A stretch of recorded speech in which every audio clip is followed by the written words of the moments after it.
As someone who grew up in the early 2000s, my Saturday morning cartoons were absolutely slammed. I grew up with things such as Super Robot, Monkey Team, Hyperforce Go, Teen Titans, Static Shock, Spectacular Spider-Man, the list goes on. But on Nickelodeon, one show in particular fundamentally changed how I looked at the animation industry at large and how I looked at storytelling in general. That show was about a 12-year-old boy tasked with becoming the sole savior of the world and his journey to attain not just power, but peace. That show was Avatar: The Last Airbender. Now obviously if you're watching this video, you have some idea of the show's acclaim and status in American media. The show, while taking on an episodic story structure, masterfully ties it all together with long overarching arcs and with a vast cast with their own flaws that they attempt to resolve and deal with over the show's length. For example, one of Aang's biggest personal obstacles was him coming to terms that yes, while he is just a kid and he does want to just do normal kids things, he is the Avatar. And he has a duty that he must carry out no matter how fair it is. I mean, this little nigga literally should be at home like scraping his knee on some like fucking skateboards or something. But no, you gotta actually go out there, do some real shit. This kicked off the story itself as he is both figuratively and literally running away from his destiny, and it in turn caused him to be frozen in that block of ice for 100 years. Sokka in season 1 and season 2 battles with some of his more misogynistic tendencies, and he has to work through it actively. When he loses Princess Yue at the Northern Water Tribe during Zhao's raid, he encounters Suki once again later on, and he is unfortunately way too overprotective and compensates so much to the point that he actually makes it seem like Suki is incompetent and can't protect herself. Ironically, this is the same Sokka who, when they first met, thought the idea of a band of female warriors was ridiculous, and he was actually able to work through that. So, seeing a slight regression in his mindset drives home that Sokka is human, and humans aren't always rational. But I, and many others, would be in agreement that the best character development and redemption arc, not only in the show, but in animation at large, has to go to Prince Zuko of the Fire Nation. Zuko himself is the epitome of a tragic character. From flashbacks that we see of him as a preteen, Zuko as a sweet and kind-hearted kid. Well, yes, he's a bit rambunctious as young men tend to be. He's a mama's boy through and through. His love for his mother gleams in every flashback that we see of them together, but when she disappeared into the night after killing his grandfather, it slowly starts him on a road of destruction, and his walls begin to go up. Yes, I know some people didn't catch this, and neither did myself upon the first watch, as I was a child literally when this was airing, but Ozai wanted Iroh's birthright as Fire Lord revoked immediately after he lost his son, so as punishment, Azulon wanted Ozai to feel the pain of losing a son himself, and he planned on killing Zuko for his father's misdeed. As a mother, obviously, she can't let this happen, so Zuko's mother decides to slide for her kid and poisons Azulon and is promptly banished and forced into hiding. If you want to go find out what happened to Zuko's mother, go check out the comics, because it's a fucking trip. Is it good? It's something. It's something. But after losing his mother, Zuko had one conversation that forever changed the course of his life. After speaking out of turn in a war meeting, Ozai challenged his own 13-year-old son to Agni Kai, a firebending duel that ends when one challenger burns another. On the child abuse tier list, I'd probably say this is like a soft A tier, like a right below pulling an Isaac from the Bible with attempted murder, but like right above your child being burned with boiling water in an act of psychosis. I mean, Ozai low dips Todoroki's mom, unfortunately. Zuko refuses to fight his father in their duel, and Ozai subsequently burns Zuko's right eye and banishes him from the Fire Nation, and is only able to return once he captures the Avatar. Zuko, as a young, impressionable teenager, takes on this task in earnest as an attempt to gain back his honor and his father's love in his eyes. Unfortunately, Zuko is so blind by his determination, he fails to understand he was actually a victim in this entire situation. But he believes that everything that had occurred to him was his fault solely. Zuko doesn't even make the connection that the Avatar hadn't been seen in over 100 years, and that his father just sent him on this meaningless chase to have him never appear in his sight ever again. So from a narrative perspective, not only is Aang Zuko's goal, but he needs him. He doesn't want to kill or capture Aang because he is disrupting some sort of grand plan of Zuko's, but he needs Aang to supposedly regain these pieces of himself that he had lost. After Zuko is banished, we see just how hurt and damaged he truly is. Just like the flames he bends, the temper that he has roars constantly. We see even with the men under his command, his leadership is far from what it needs to be. Even with Zuko's fighting style, we see that his martial arts are very aggressive, similar to an earthbender's. If I had to make a comparison to earthbending, I would say that firebending is using a sword or a naginata, while earthbending is like a mace or a club. They are direct, but there is still some force and weight packed into every blow that he delivers. Interestingly enough, the fighting style of the firebenders is based off of Northern Shaolin Kung Fu. I'd actually love for Rantan to review some of Avatar's fight choreography, so shout out to him. After Zuko failed to capture Aang in the North Pole and nearly died in a blizzard, both he and Iroh were branded as traitors to the Fire Nation for going against their own people, namely Zhao. Speaking of Zhao tried to kill Zuko in an assassination attempt by bombing his ship after Zhao had found out that Zuko was the Blue Spirit who aided Aang's escape in Pao Hai. Zuko gets to finally run his fade with Zhao, and Zuko actually comes out victorious in their duel. Due to Zhao killing the Moon Spirit, the Ocean Spirit actually grabs a hold of Zhao and proceeds to drag him to a watery grave. Even though this man tried to take his life, Zuko extends his hand and tries to pull Zhao to safety, and for a brief moment, we see that softer side of Zuko that he had as a child. Zuko knows that Zhao is an absolutely horrible and downright despicable human being, but he doesn't deserve to go out like that. Now, me, you can dip Zhao's balls in a fryer and let some Newark rats get to nibbling on that shit, because he's arguably the worst villain in The Last Airbender under Ozai. Well, then again, Sparky Boo Man took on an assassination contract on a 13-year-old, so... But as we go into Book 2, Zuko begins to undergo some major changes. After turning against Zhao during the siege of the North Pole, Zuko's sister Azula finds Zuko and Iroh and tells them that they are okay to return home and that their banishment has been lifted. Zuko, while yes, showing a bit of naivete, wants nothing more than to go home and finally gain his father's acceptance. He doesn't even say, oh, but the Avatar, he's still a loose end, or anything like that. He is only focused on, wow, it's been 3 years, but my father finally understands how important family is. This is amazing. To be honest, it's sad, man. Bro, I'm telling you, this poor kid didn't even have a chance at a normal upbringing when you look at his family. And it's not even just Ozai's overt abuse over him. Look at his sister Azula. Azula's fire has been stated to be hotter, she can lightning bend, and she is a quote-unquote better leader than Zuko, although typically she maintains a stronger hold of fear over those under her, rather than Zuko's brash attitude that he constantly fights with people under him with. Azula was Ozai's golden child, but look at her. She is still narcissistic, sadistic, and a compassionless shell of a young woman. Just look at how she acts towards boys at the beach episode. Hello, I am Professor Psychotic.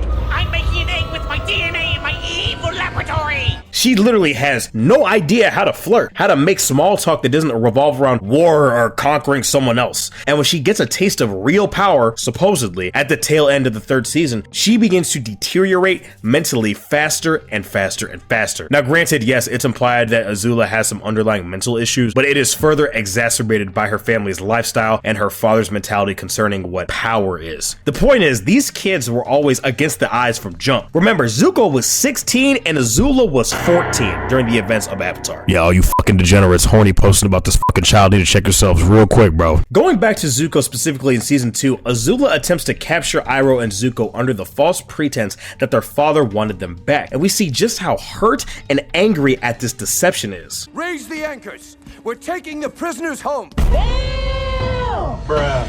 You're a fucking idiot. You lied to me! Like I've never done that before. Shut up! After they escape from Azula's capture, both Iroh and Zuko cut off their top knots as symbols of severance from the Fire Nation. This is a piece of visual storytelling that I really do appreciate, because as we see, Zuko is starting from scratch. Zuko and Iroh fall on hard times, forcing Iroh to panhandle for money, and eventually tensions come to a boil and Zuko parts ways with Iroh. After Iroh pointed out that capturing the Avatar would not fix their current situation or restore Zuko to his father's right hand. Zuko is at his lowest point in his life up to this point, with nobody around him, struggling to find out what the hell he's even doing with his life. Zuko alone is my favorite episode in the Avatar series, and it is not even close. As desperate as Zuko is in this moment, aimless and starving with dwindling supplies, he decides to not rob a young couple when he notices that the wife is pregnant. We see that he still has a good heart amongst all the turmoil that he has. When Zuko stumbles upon a small town that is harassed by Earth Kingdom soldiers, he actually befriends a young boy named Lee, and Lee's family actually ends up feeding Zuko and providing shelter for him. Zuko ends up actually attempting to give Lee a bit of guidance and try to give him a brief lesson with the broadswords that he wields. Zuko actually gives Lee the dagger that Iroh gave him as a child and attempts to be on his way once again. Unfortunately, Lee's mother comes to Zuko out of desperation, saying that the Earth Kingdom soldiers came to harass the family after her husband had left to go to war, and Lee threatened them with the very dagger that Zuko gave him. Zuko goes back and faces off against Gao, the leader of these soldiers, and is trying his hardest not to reveal his identity as a firebender. He attempts to duel Gao with his broadswords, but when he gets pushed into a corner and remembers his mother's words, "Never forget who you are," he firebends to go on the offensive.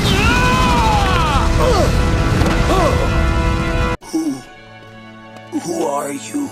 My name is Zuko, son of Ursa and Fire Lord Ozai, Prince of the Fire Nation and heir to the throne. But even after Zuko defeated Gao and the soldiers and did them a great service, they still shun him, and Lee says that he hates Zuko because he was from the Fire Nation. This is one of Zuko's first true experiences when it comes to seeing firsthand just how the outside world views the Fire Nation. Zuko for all his life was under the impression that the other nations were weak and that the Fire Nation was just superior, but he slowly begins to understand that they were actually oppressing these other nations. Jumping ahead a little bit, Zuko even says to Ozai in his speech that the Fire Nation deserves to be hated for everything that they've been doing to the other nations. Now, after some time when Zuko and Iroh were reunited, Iroh attempts to teach Zuko lightning bending, saying that lightning requires calm and peace of mind, not rage and emotion. And every time Zuko attempts to generate lightning, it blows up in his face. Like everything always does. Go cry Because of this, Iroh teaches Zuko how to redirect lightning instead, and Zuko actually goes and wants to try it with real lightning. Iroh understandably tells him, "Nigga, are you out of your rabbit ass mind?" Zuko goes anyway and stands in the middle of a raging thunderstorm, telling the storm that, You've always thrown everything you could at me. Well, I can take it,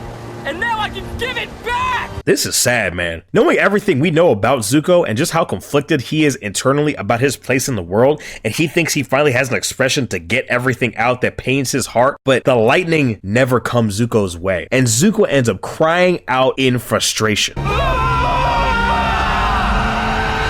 Now, I'm not saying that Zuko was 100% confident that he could have shot the lightning back, but if he couldn't, I really don't think he would have cared. Again, there's a certain level of darkness that this show cannot do because it was airing on Nickelodeon, but like I said, man, this is certainly the lowest point in Zuko's life. Zuko legitimately had a Vegeta moment here, and for good reason. So, to say that Zuko would have been fine being struck by that lightning, it would have taken his life, again, a theory. I can't confirm it, but I'm not saying it's not impossible. After some time, Zuko infiltrates Lake Laogai and finds Aang's missing sky bison Appa and thinks about capturing it. Iroh finds him and starts getting in his ass, which he really needed. Iroh talks about how rash and short-sighted Zuko is and that he is still growing and maturing, but he still doesn't know what the hell he wants. Where do you plan on putting this big-ass sky bison after you leave here? Why did you go out into a fucking blizzard, dragging Aang's limp body with no escape plan at the end of season 1? Zuko does not know if he is Zuko, Prince of the Fire Nation, or Zuko, son of Ursa. But ultimately, Zuko chooses to do the right thing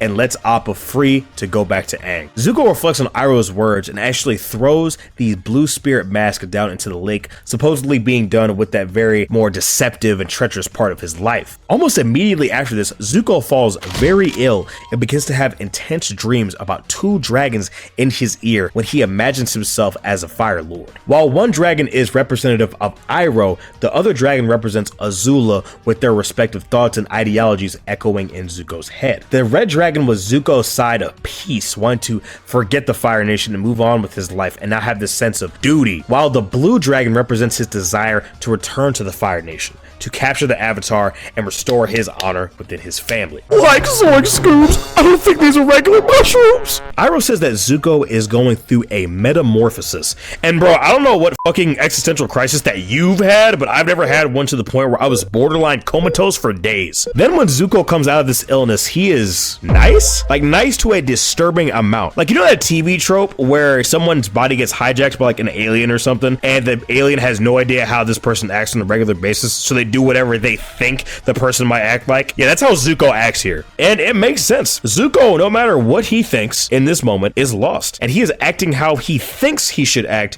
where he currently is in his life. He is nice to people, especially to Iroh. He's warm and inviting, but it's extremely artificial. This isn't him. That's not my baby! Zuko, upon being invited to the Earth King's palace with Iroh, seemed excited, but as soon as he caught wind of Azula's presence after being jumped by the Dai Li, he reverts back to his old attitude, which is the Zuko that we know and love, unfortunately. That same fire inside of him is back once again. I gotta give it to Zuko here, man. He really said to Iroh, ain't no bitch nigga in me. You know what I'm saying? And immediately went to go get some smoke. I say, hey, that's what I like to see. Listen, man, y'all wonder why this man's my GOAT for real? I'm telling you. When Zuko gets captured and thrown into the Crystal Catacombs, he actually encounters Katara and shows her a softer side of himself that she has never seen. This is an intimate moment, not in a romantic way, but Katara sees Zuko as a person here. While yes, he is very, very flawed, just like herself, he had lost his mother as well, and she can see the scars he wears from it, physically and emotionally. Zuko is then faced with one of the biggest choices of his life. Zuko sees Aang in front of him.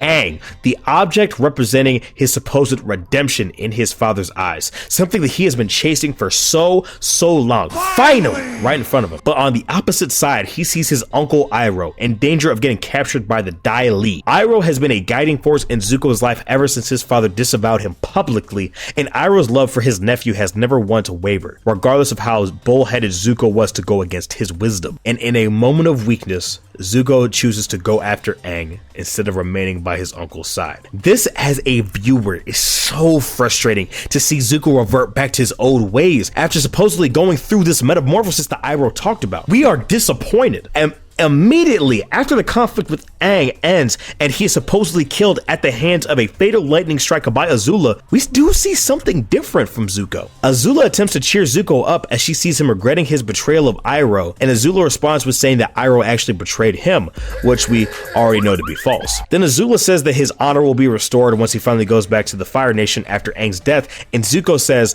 but I don't have the Avatar. What if father doesn't give me my honor back? Do you notice something here? The first thing Zuko says is, I betrayed Uncle. No.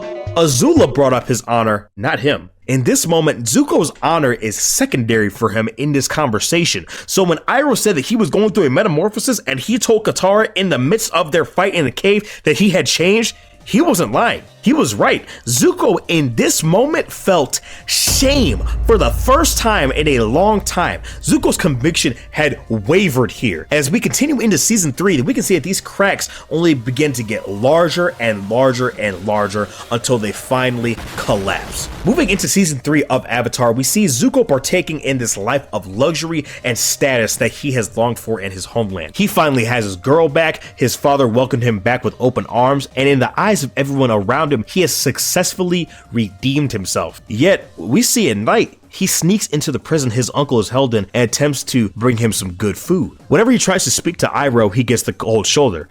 Iroh refuses to talk to him. I understandably so. Bro, if I was Iroh and I see this bitch nigga come to my cell talking about I made a severe and continuous lapse of my judgment, I'm gonna reach through the blood clot doors and smack you upside your bum. And then we see Zuko lash out at Iroh and call him a stubborn old man, as well as a hurl of other insults. But we as the audience know this is grade A projecting on Zuko's part. We know for a fact in one small part of his conscience he does want to blame Iroh, but he knows within his heart that he clearly made a mistake, but his pride at the moment simply won't let him accept it. Zuko has this strange flurry of emotions constantly rattling around in his chest, and he lashes out. Zuko even goes as far as to send an assassin to go kill Aang, which hypothetically would be the first time Zuko directly tried to end somebody's life directly. This is fucking dark stuff, mate. But one moment in particular really sealed the deal on what made Zuko actually decide to turn his life around and heavily reconsider his decision. When his father has him sit in on a war meeting to discuss the Fire Nation's upcoming plans, his father asks Zuko his opinion on any information regarding the Earth Kingdom people. Zuko responds with saying that the Earth Kingdom's people are a proud and strong people, and that through all that they endure, they will always keep their hope. And Ozai, his father, takes this information and decides, you know what? You're right. We need to destroy their hope. And Zuko took this and said, you know what? This is some barnacles. What the fuck am I doing? And from here on, Zuko decides to make a major change in his life. After thinking about what his mother would think about what he's doing, Zuko decides to make an effort to be better. Brother, this development for Zuko was absolutely earned, and I absolutely adore the writers for taking their time with his development. Zuko's development is not linear. It has many ups, and it has just as many, if not more, downs by the time we get to season 3. Zuko is so flawed, but we know still at the end of the day, he is still a good kid. He's just constantly fighting for love from his father, which is understandable because as anyone with a parental figure in your life, that is nothing more than you want when you are in your developing years as a teenager. And then when we move on to season 3 and we see Zuko kind of look around and realize the horror of what he's done, he actually tries to go and stop Sparky Boom Man from killing Aang. He's like, wait, no, stop. He's like, wait, this is not what I want. We have this absolutely magnificent moment during the eclipse where Zuko goes to Ozai and he directly confronts him and he says, you will not have any control over my life anymore. This is done. I realize my role is to help the Avatar bring peace to the nation because this is what my mother would want and I need to live in an image that she would be proud of. This is Zuko's best moment in the show because his second best moment comes right before the White Lotus goes to take back Ba Sing Se. Zuko is reunited with Iroh again after saying horrendous and awful things to him at the prison. He was so confused, even though Iroh just loved him with all his heart. He goes to Iroh and he gets down on his knees and he begs him for forgiveness. Zuko does not make any excuses. Zuko says, Uncle, I was off for what I did. Uncle, I am so sorry for everything I did. I was ashamed. Zuko, we have such tremendous growth from Zuko. Zuko starts bawling tears because he is so hurt at what he did to his uncle and what he said. And Iroh doesn't even say anything the entire time. The only thing Iroh does is rush over and give him a hug and embrace his nephew. What a fantastic scene here, man. And we see Iroh say, I was so scared because I thought you lost your way. So Iroh knew the entire time where Zuko was going. As treacherous, as windy as the road was, his nephew would eventually be on the right path. This is how you do a character's redemption. Do not make it a one arc thing or something like that. Make sure you take them time. You give them struggles. I'm not saying that every single redemption needs to have an existential crisis or anything like that or have a yelling at God moment, but even look at somebody like an Arthur from Red Dead Redemption 2. Arthur in Red Dead Redemption 2 even talks about how awful he was. He beats people up to money, he kills people, he robs people, all these different things. And as he sees Dutch and all the things that they're doing, and then he's confronted with the notion of death, that he is going to die, he tells the nun, sister, I'm afraid. I'm a bad man. I've done some horrible things. I don't know where I'm going when all this is said and done. And depending on the ending you choose, which if you're a sane human being, I hope you chose the right ending of Red Dead Redemption 2, you have Arthur sending John Marston on his way with a boatload of money, his hat, and he says, you need to go be a family man, do what you can do, please survive, live. And he gives John another chance at life. I'm telling you, this is how you do a redemption right, man. I think that Zuko's redemption was an absolute masterclass, top to bottom. And we even have smaller interesting things where when Zuko finally resolves his conflict with Aang and he doesn't have this anger and immense hatred for Aang anymore, he literally loses his stuff. He can't firebend anymore. All that hate and anger is gone, and it fueled him for so long, so he has to go find the meaning of true firebending, and his firebending is even stronger when he actually has calmness and peace of mind. We actually get a physical representation representation of his growth as a person as well. Man, look, go watch Avatar, man. Go watch Avatar. I cannot speak highly of this man enough, man. Oh my goodness. But yeah, man, that's about all the time I have today. Just I wanted to sit down and talk about Zuko's redemption, how this is just, again, it's immaculate. It's a masterclass. This is how you do it. And yeah, it's me, your boy Daffy, guys. I will see you in the next video. Y'all make sure you take care of yourselves, guys. And please, have a good one. Y'all take care. Peace.